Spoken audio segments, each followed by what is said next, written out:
appreciated. So the time has come where we have the opportunity to continue our association's very special tradition of passing the gavel to the next leader of the organization. So when the new board chair is elected, we have the opportunity to talk with Chuck Patronik, our current gavel carver, about who we are, our interests, and our passions. Chuck is a very talented carver and is able to turn a piece of wood into a wonderful gavel for our incoming board chair. For Angela, Chuck created a beautiful gavel that represents the idea of transitions. The segmented handle symbolizes the segments of a caterpillar, which progresses forward into a cocoon where a butterfly has a safe space to develop. The epoxy resin head of the gavel represents the cocoon in which you can see a butterfly through the translucence. The idea of utilizing a butterfly to capture transitions grew from Chuck's discussion with Angela in regard to her many transitions through different locations, institutions, as well as her commitment to inclusivity, especially for DACA students. The butterfly also serves as a symbol to the DACA and DREAMer community. It is at this time that I am so immensely pleased to pass the gavel to my good friend AngelaBatista for her term as chair of the 2020-2021 NASPA Board of Directors. Angela? Thank you, Denzel. So honored. And thank you, Stephanie Gordon, for getting this to me today. Thank you. I'm Angela, and my pronouns are she, her, and hers. As we gather today, I acknowledge and assert that the land of my home state, Vermont, is the original homeland of Indigenous peoples whose rich knowledge and lifeways are present and deeply connected to the land.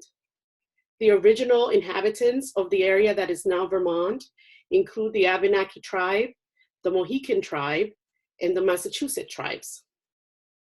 I also honor my own heritage as a descendant of the Indigenous peoples of the Caribbean, particularly the Taínos and Macorí of what is known today as the Dominican Republic. I ask that we recognize and reflect upon the current experiences of Indigenous peoples and the role that Western educational research and practice has played in those experiences. As a result of settler colonialism, Indigenous peoples continue to struggle within educational systems. However, Indigenous peoples also continue to thrive and strive towards centering Indigenous knowledge and experiences. Thank you, Denzel, again. It has really been a pleasure to serve with you this year. Congratulations on all you have achieved. And you represented NASPA so well. I learned so much from you, and I look forward to continuing to work together. Thank you to Penny for the many ways that you have supported and guided me this year. I learned so much from you. I am grateful that this experience connected our journeys. Julie, congratulations on your election. I look forward to partnering with you this year. And while I'm saying thank you, I wish to take a moment to thank the many colleagues who have helped me to grow throughout the years. Thanks for being part of my journey at Champlain College, Oregon State University, the University of Southern Indiana, Mills College, Lynn University, and the University of Vermont. A special greeting and thank you to my colleagues at Champlain College, and especially to the Division of Student Affairs and Diversity and Inclusion, who do amazing work to support me being in this role. Como inmigrante, estudiante universitaria y profesional de primera generación, siempre llevo a mi familia conmigo. Gracias a mis padres, María y Pedro, mis dos hermanos, mi hermana, mis cuñadas y mis 4 sobrinas, y a mis 2 sobrinos, por todos los sacrificios realizados. Sin su amor y su apoyo incondicional, no estaría aquí. Much gratitude to my extensive NASPA family, especially the Latinx AOKC. And also thank you to you, Kevin Kruger, the NASPA senior team, and the entire NASPA staff for your incredible dedication and support. You truly hold us up every day. So on Saturday afternoon, as national talk of closing the borders of New York and New Jersey and Connecticut escalated, I began to feel panic in Vermont. I have many family members in New York, and being in Vermont, I worried that if my elderly parents who live in Florida got sick, I wouldn't be able to get to them. As I continued to watch the news and check in with family Saturday afternoon, my anxiety level continued to rise. And by the evening, I had decided that I needed to leave the next day and drive to Florida to be with my parents during these very uncertain times. As I reached the Florida borderline yesterday, I was met with long traffic delays where they had set up a checkpoint for everybody driving into the state. There were many state troopers and personnel from CDC. And while I was deemed safe because my trip originated in Vermont, which is not considered a hotspot at the moment, the experience really rattled me. I became emotional, and I still cannot shake the emotion that swelled up as I drove away after being cleared, trying to remember where I was. This simple checkpoint immediately triggered fear and a sense of oppression and exclusion. Once again, it was up to someone else to decide that I was okay, that I mattered, that I could come in, that I belong.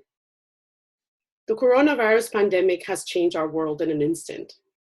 I imagine that many of you are able to relate to my experience in different ways. But in one way, we are all connected today. We are all living in a new and unexpected new normal. As student affairs professionals, we are doing what we do best. We are taking care of business. We are holding it down. We are caring for students and families.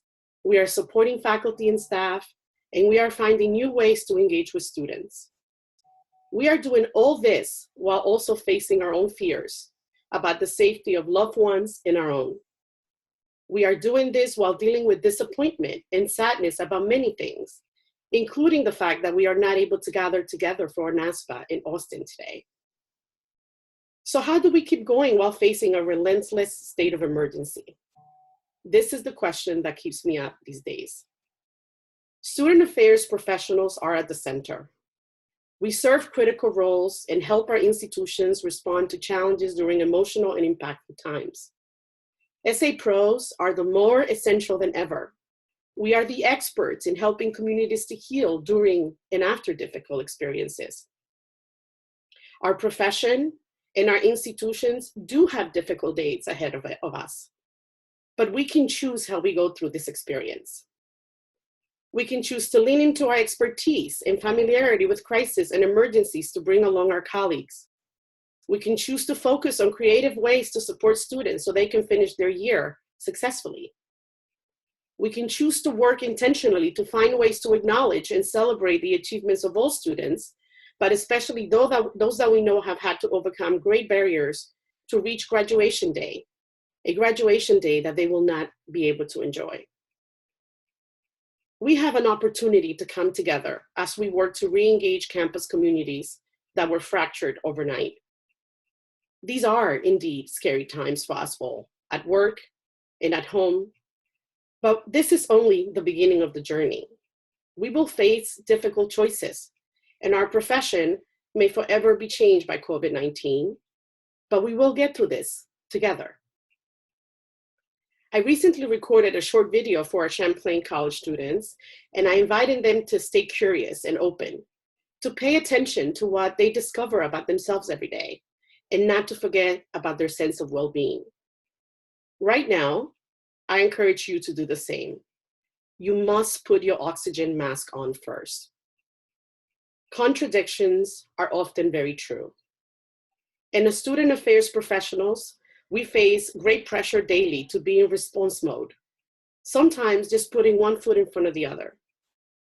But as a profession and as an association, we must not lose track of the long game.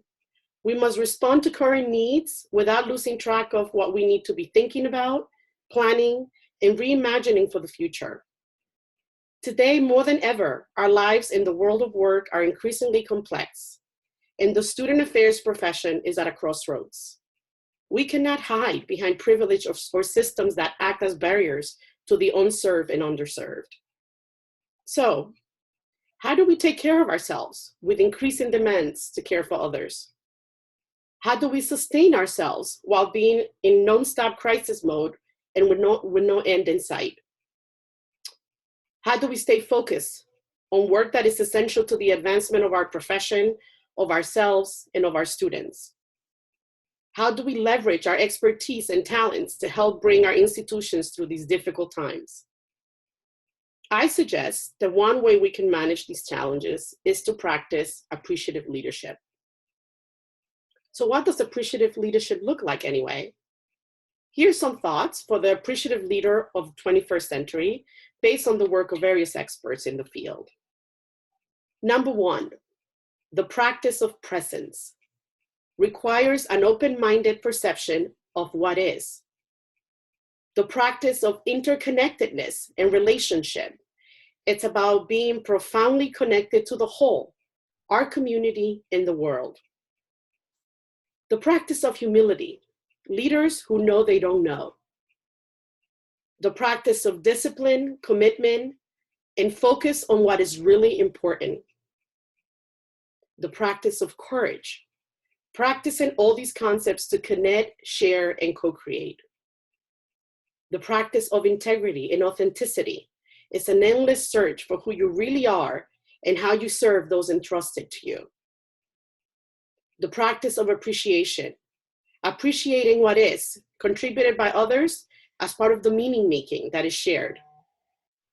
The practice of reflection and silence, taking time to reflect on what comes on our path. What have I learned today? What was the gift today? And the practice of transparency, being open around what motivates and inspires you, sharing the soul of your leadership with others. I believe that appreciative leadership will allow us to remain nimble and relevant as we collectively work to address expanding student needs, support the development of new professionals, and help institutions be more inclusive and equitable. The future of our profession depends on us doing this work. I know this will be a challenging year for all of us.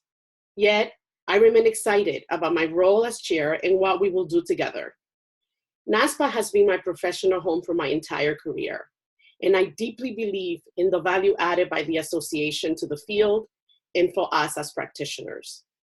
NASPA is well positioned to support members and to hold us together during these times of crisis.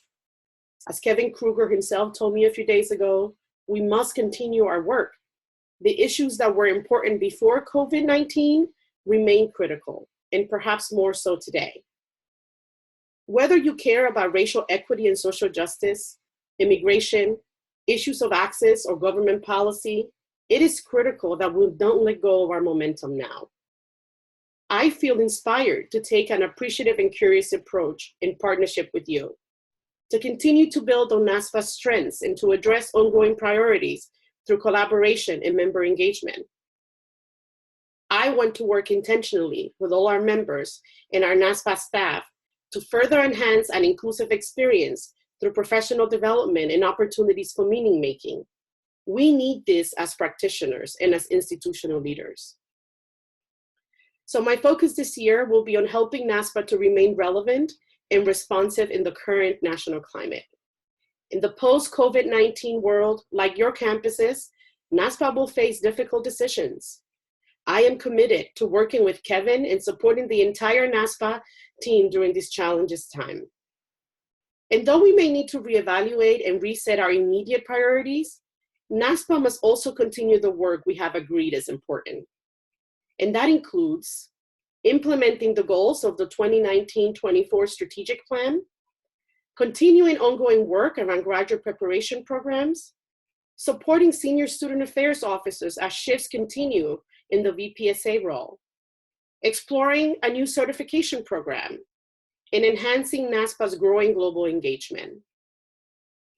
We must also continue to support and expand diversity, equity, and social justice priorities for the organization. In particular, I want to pay close attention to issues of systemic oppression and representation, including uplifting the experiences and contributions of Indigenous peoples, Asian Pacific Islander, Desi Americans, and others. As a first-generation college graduate, I am deeply interested in learning more about the transition of first-generation students to first-generation professionals. We will need to continue our support of small colleges and universities, which face the impact of changing demographics and declining enrollment, and now the added financial impact of COVID-19. I am interested in creating pathways for NASPA to help student affairs professionals adapt in order to meet students where they are. My own institution, Champlain College, a small private college in New England, is a good example of this. We successfully serve traditional students with an innovative mix of general education and professional programs, which has positioned us well in the market. But Champlain has also worked hard to build an innovative online experience for adult learners. And in fact, Champlain College Online was just named the best private college in the United States. This is the kind of innovation and nimbleness that will be needed. So yes, these are unprecedented times, and we face great challenges. But we are not responding to a single event on our campus. Our COVID experience is ongoing and uncertain. The impact will stay with us, with higher education, and with our institutions. We are all experiencing this at the same time.